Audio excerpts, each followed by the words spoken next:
Welcome to ஆகா recipe.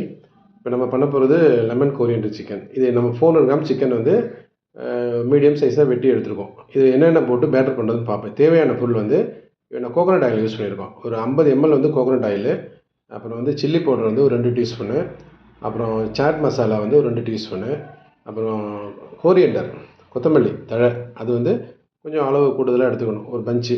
அப்புறம் வந்து பச்சை மிளகா பொடுசாக வந்து க்ரீன் சில்லி ஒரு 3 பச்சை மிளகா, அப்புறம் பூண்டு ஒரு பெரிய பல் பூண்டில் ஒரு 5 பல் பூண்டு எடுத்து அது நல்லா பொடுசாக கட் பண்ணிக்கணும். அப்புறம் லெமன் வந்து ஒரு ஒரு பெரிய லெமனாக இருந்தால் அரை மூடி லெமன். ஏன்னா நம்ம எடுத்துருக்கிறது 400 கிராம்ஸ் தானே. தேவையான அளவுக்கு சால்ட்டு போட்டுக்கணும். இப்போ நம்ம முதல்ல பேட்டர் பண்ணுவோம். இப்போ வந்து ஆயில் ஊற்றியாச்சு, கோகோனட் ஆயில் தான் ஊற்றுறோம். ஊற்றிட்டு இப்போ இந்த எடுத்து வச்சுருக்கிற இந்த இன்க்ரீடியண்ட்லாம் போட்டு ஒன்றா நம்ம பேட்டர் பண்ண போகிறோம். பேட்டர் பண்ணி ஒரு 1/2 hour இருக்கணும். அப்புறம் ஸ்ட்ரைட்டாக நம்ம வந்து எண்ணெயில் போட்டு பொரித்து எடுக்க வேண்டியது தான்.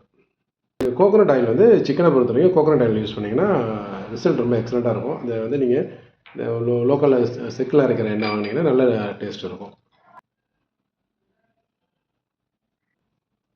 சிக்கன் நல்லா பேட்டர் பண்ணியாச்சு. இது வந்து ஒரு 1/2 hour ஊறணும். அப்போ தான் இந்த ரிசல்ட் நல்லாயிருக்கும். ஓகே, இப்போ நல்லா பேட்டர் பண்ணியாச்சு. ஒரு 1/2 hour ஆகிடுச்சு. இப்போ நமக்கு பொரிக்கிறதுக்கு தேவையான அளவுக்கு ஒரு 150 ml எண்ணெயை வந்து ஊற்ற போகிறோம். எண்ணெய் சட்டி காஞ்சிட்ருக்கு. எண்ணெய் காஞ்சோடனே இப்போ நம்ம வந்து கோழியை போட்டு பொரிக்கணும். எண்ணெய் காஞ்சிருச்சுங்க. இப்போ நம்ம அதை பொரிச்சு எடுத்துருவோம்.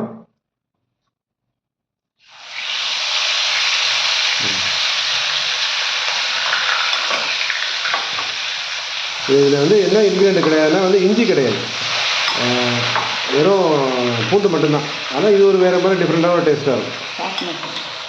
அப்புறம் சாட் மசாலா, அது பொதுவாக சாட் மசாலா நம்ம யூஸ் பண்ண மாட்டோம். அது கொஞ்சம் புளிப்பாக இருக்கும்.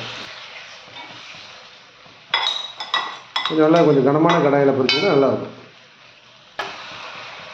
நல்லா குக் ஆகிட்டுருக்கு. இடையில கொஞ்சம் கிளறி விட்டுருவோம். நாங்கள் இதில் தண்ணியெலாம் ஒன்று ஊற்றலை. நாங்கள் நம்ம போட்ட ஸ்பைசஸே தண்ணி விட்டு இப்போ வந்து நல்லா அதிலேயே சிக்கன் வந்து குக் ஆகிட்டுருக்கு. இடையில ஒரு தடவை கிளறி விட்டுருக்கோம்.